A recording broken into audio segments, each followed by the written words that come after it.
नमस्कार दोस्तों, कैसे हैं आप? आशा करती हूँ स्वस्थ होंगे। आज हम आपको सोमवार व्रत कथा सुनाएंगे। आइए सुनते हैं। एक बार किसी नगर में एक साहूकार था। उसके घर में धन की कोई कमी नहीं थी, लेकिन कोई संतान न होने के कारण वह बहुत दुखी था।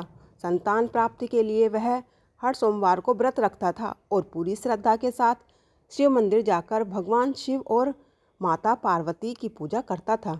उसकी भक्ति देखकर एक दिन माँ पार्वती प्रसन्न होकर भगवान शिव से साहूकार की मनोकामना पूर्ण करने का निवेदन करती हैं। पार्वती जी के आग्रह पर भगवान शिव ने कहा कि हे पार्वती, इस संसार में हर प्राणी को उसके कर्मों का फल मिलता है और जिसके भाग्य में जो हो उसे भोगना ही पड़ता है। लेकिन पार्वती जी ने साहूकार की भक्ति देखकर उसकी मनोकामना पूर्ण करने की इच्छा व्यक्त की। माता पार्वती के आग्रह पर शिवजी ने साहूकार को पुत्र प्राप्ति का वरदान तो दिया, लेकिन उन्होंने बताया कि वह बालक 12 वर्ष तक ही जीवित रहेगा। माता पार्वती और भगवान शिव की बातचीत को साहूकार सुन रहा था, इसलिए उसे ना तो इस बात की खुशी हुई और ना ही दुख हुआ। वह पहले की भांति शिवजी की पूजा करता रहा। कुछ समय बाद साहूकार की पत्नी ने एक पुत्र को जन्म दिया। जब वह बालक 11 वर्ष का हुआ तो उसे पढ़ने के लिए काशी भेज दिया गया। साहूकार ने पुत्र के मामा को बुलाकर उसे बहुत सारा धन देते हुए कहा कि तुम इस बालक को काशी विद्या प्राप्ति के लिए ले जाओ। तुम लोग रास्ते में यज्ञ कराते जाना और ब्राह्मणों को भोजन दक्षिणा देते हुए जाना। दोनों मामा भांजे इसी तरह यज्ञ कराते और ब्राह्मणों को दान दक्षिणा देते काशी नगरी निकल पड़े।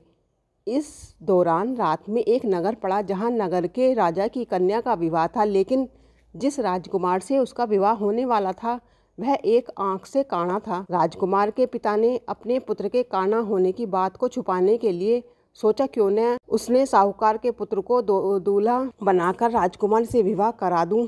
विवाह के बाद इसको धन देकर विदा कर दूंगा और राजकुमारी को अपने नगर ले जाऊंगा। लड़के को दूल्हे के वस्त्र पहनाकर राजकुमारी से विवाह करा दिया गया। साहूकार का पुत्र ईमानदार था। उसे यह बात सही नहीं लगी, इसलिए उसने अवसर पाकर राजकुमारी के दुपट्टे पर लिखा कि तुम्हारा विवाह तो मेरे साथ हुआ है, लेकिन जिस राजकुमार के संग तुम्हें भेजा जाएगा वह एक आंख से काना है। मैं तो काशी पढ़ने जा रहा हूँ। जब राजकुमारी ने चुन्नी पर लिखी बातें पढ़ी तो उसने अपने माता पिता को यह बात बताई। राजा ने अपनी पुत्री को विदा नहीं किया और फिर बारात वापस चली गई। दूसरी ओर साहूकार का लड़का और उसका मामा काशी पहुँचे और वहाँ जाकर उन्होंने यज्ञ किया। जिस दिन लड़का 12 साल का हुआ उस दिन भी यज्ञ का आयोजन था। लड़के ने अपने मामा से कहा कि मेरी तबीयत कुछ ठीक नहीं है।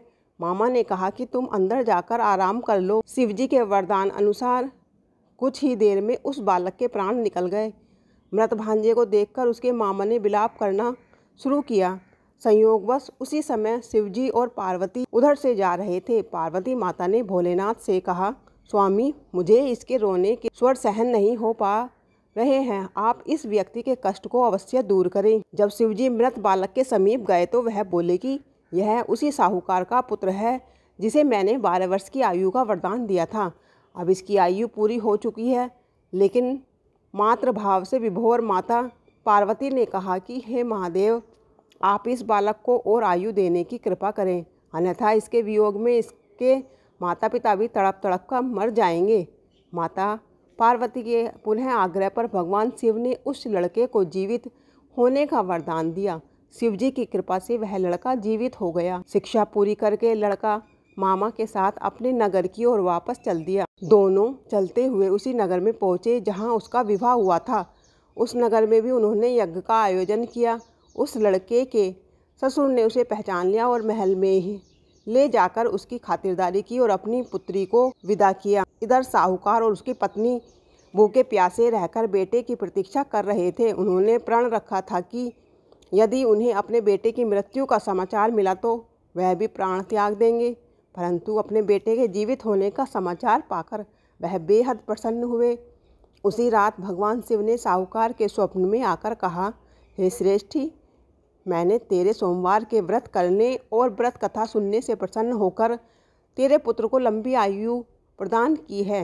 इसी प्रकार जो कोई सोमवार व्रत करता है या कथा सुनता है, पढ़ता है उसके सभी दुख दूर होते हैं और सभी मनोकामनाएं पूर्ण होती हैं। ओम नमः शिवाय।